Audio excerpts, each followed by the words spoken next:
So fetch.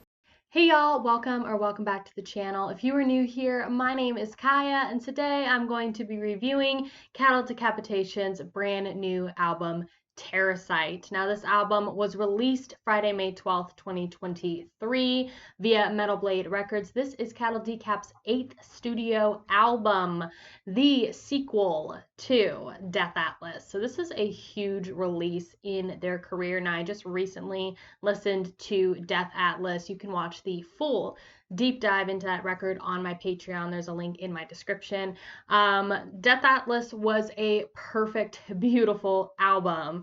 And yeah, that's definitely 2019's album of the year. So TERRASITE was definitely highly anticipated. There's a lot of pressure on this record. Is it better than Death Atlas? Is it worse than Death Atlas, or is it comparable? Cattle Decapitation's lineup consists of the brutal lead vocalist Travis Ryan, as well as new guitarist Josh Elmore. They did lose their former guitarist Gabe Serbian.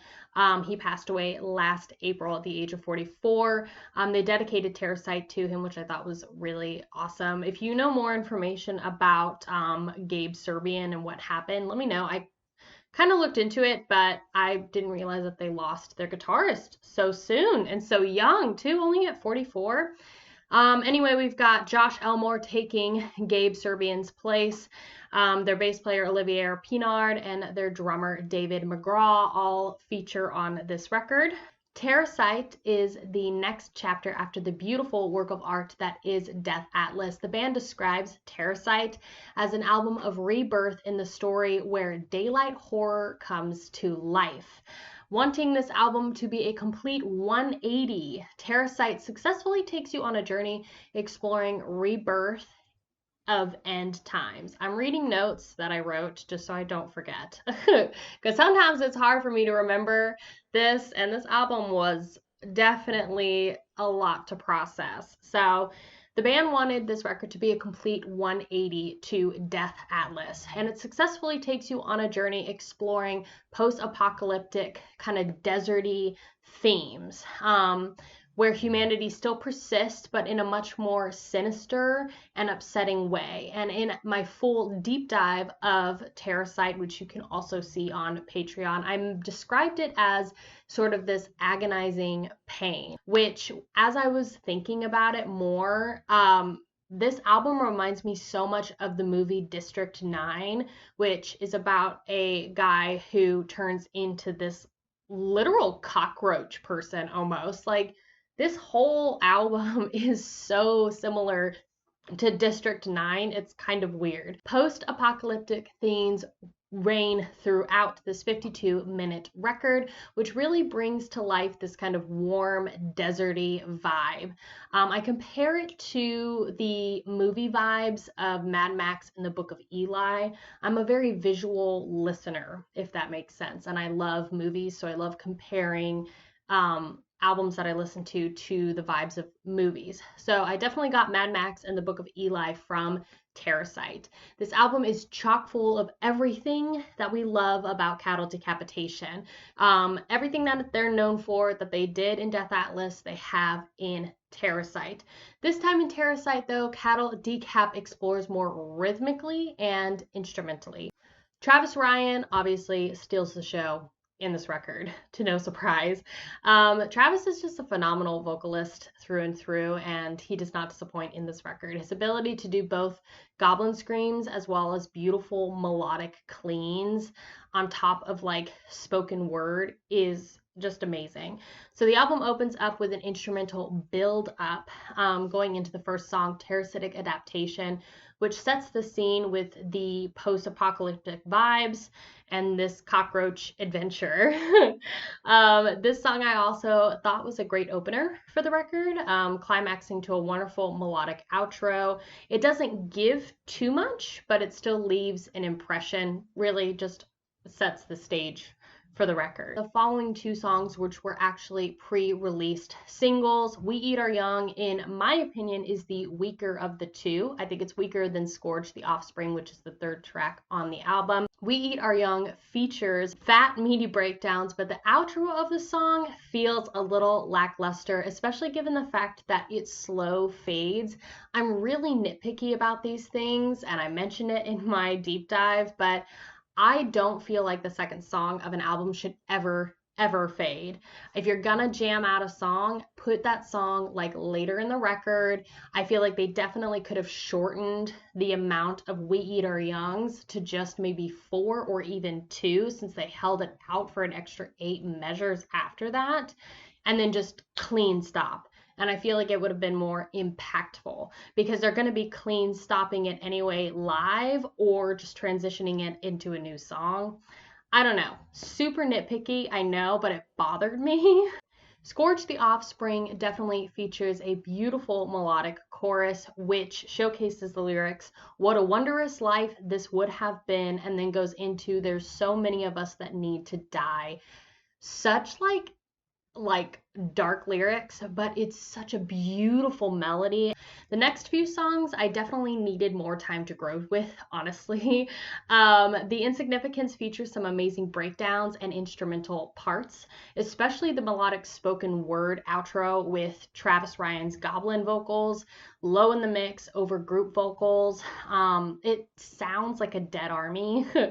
And then The Storm Upstairs, I think, is definitely a weak filler song, in my opinion. There was nothing that really connected me to the record. However, I did really like the outro with its blaring guitar melody. It made me think of like a warning siren, similar to that of like a tornado siren. Like, they test the tornado sirens here in Oklahoma, and if you want to know what that sounds like, you should YouTube it. It's scary. One of my favorite songs, though, on this record is And the World Will Go On Without You.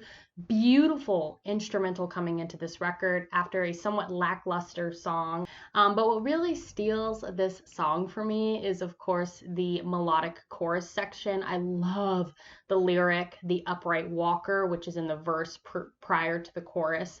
It really does make me think of Cockroach People. District 9.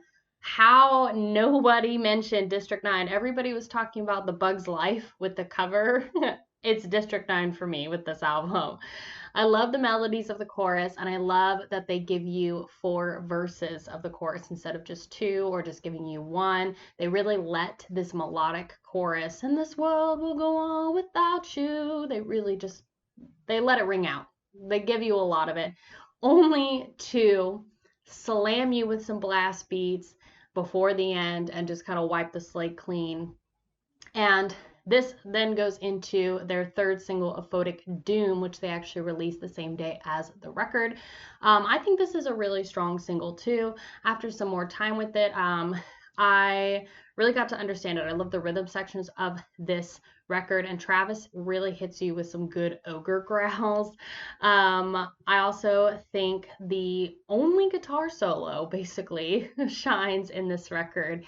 It's a beautiful guitar solo. It doesn't last too long, but that's okay because it flows so beautifully into the main guitar melody for the outro, and I love it.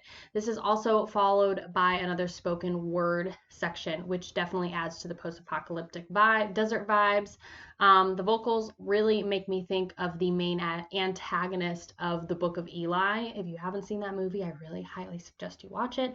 Denzel Washington is one of my favorite actors of all time. Don't watch The Equalizer 2, though. Don't waste your time. Annoyingly, though, the beauty of Aphotic Doom is ruined by the melody of Dead End Residence, which I definitely think is the weakest song on this record. I think the intro melody to Dead End Residence just ruins the whole vibe that we achieve with Aphotic Doom. Even the melodic outro of the song couldn't save me from connecting me with this song. I can barely remember Dead End Residence even now after several listens. I couldn't connect with it. The other redeeming factor, which is kind of odd, of Dead in Residence that I liked was the ending. I liked how just solid the ending was, and they just let the cymbals kind of ring out. It was such a clean stop, a clean ending, and that is how I wanted We Eat Our Young to end. It was a very good redeeming factor. This then goes into my favorite song off of this record. Solostalgia steals this record for me. This is my favorite track. It opens beautifully with double bass and sort of this Insomnium-esque guitar solo.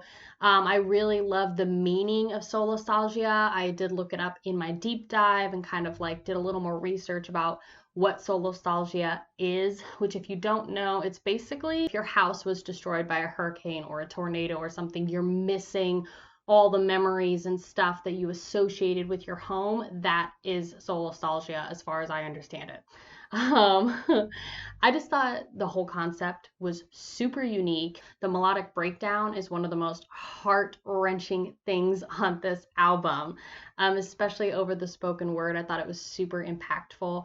It really speaks to the volume of agonizing pain that this record has. Being kind of like this disfigured cockroach person on this scorched earth with nothing that you remember remaining at all. Then the clean vocals are everything. The end of Hope, Solostalgia, evil nostalgia. Like it's beautiful. It's beautiful. It's my favorite track off of this record. I love the melodies. It's perfect. The final track, Just Another Body. This opens up with a gorgeous piano instrumental, which I thought was such a cool transition from the vocals ringing out at the end of Solostalgia and then going into these beautiful piano parts.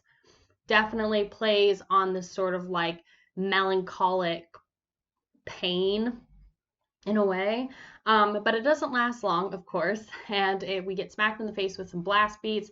Album closes similarly to the end of Death Atlas with about a 5-minute outro, but this time where Death Atlas ended their song with a 5-minute instrumental outro, super slow fade, this ends with you have spoken word and a simple instrumental outro that slowly fades.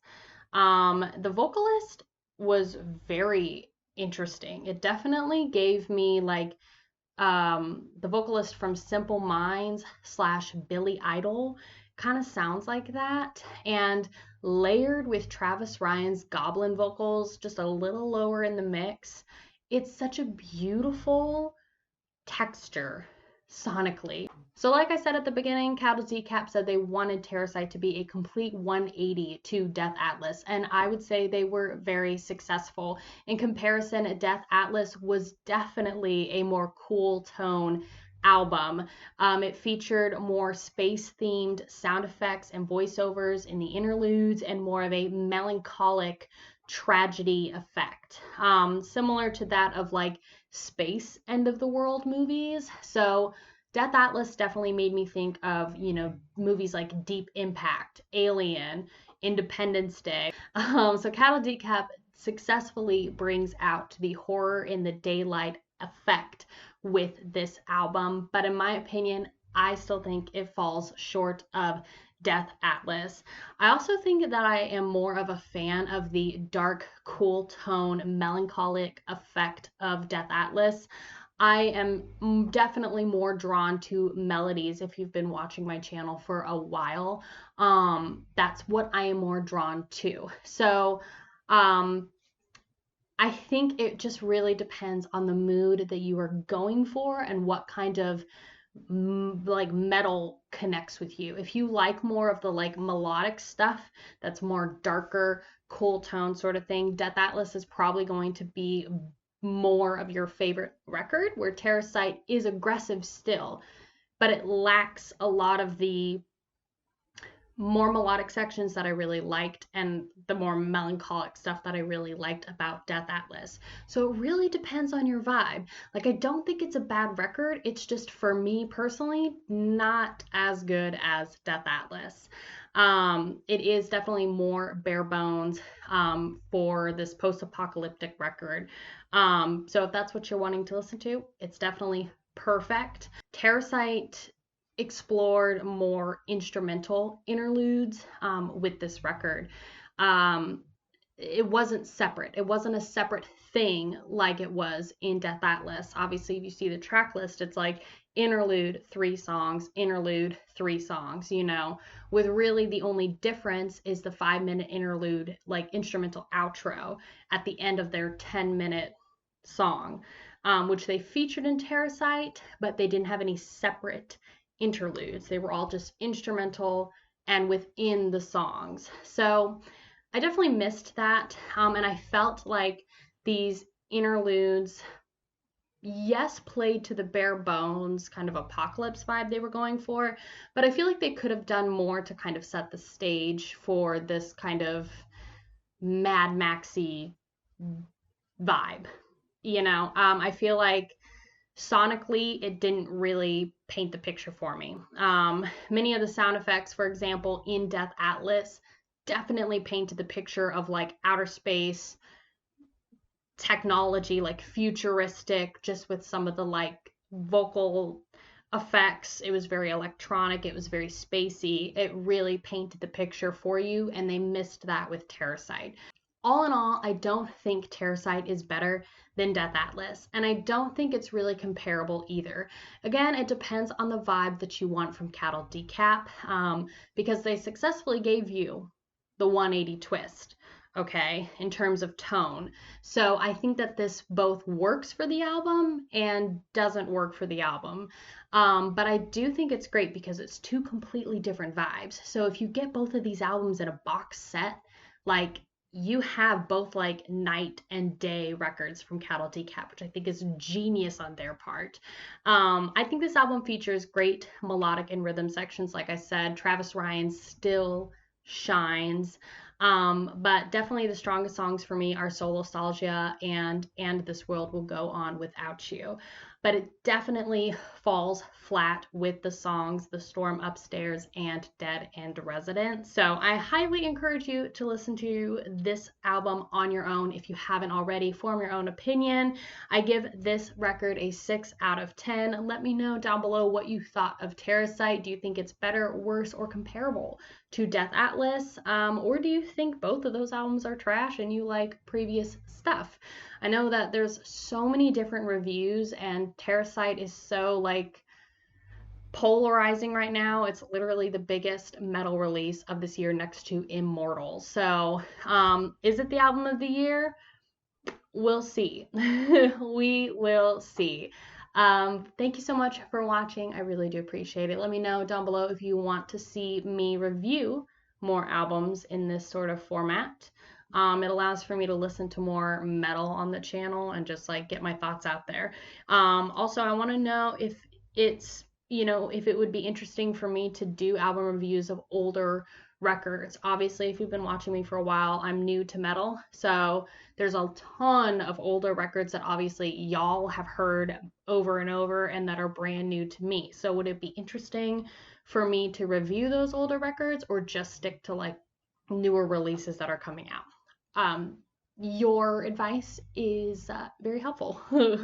So thank you so much for watching. I really do appreciate it. Don't forget to like, subscribe, share this video with a friend, and I will see you very soon. Bye, guys.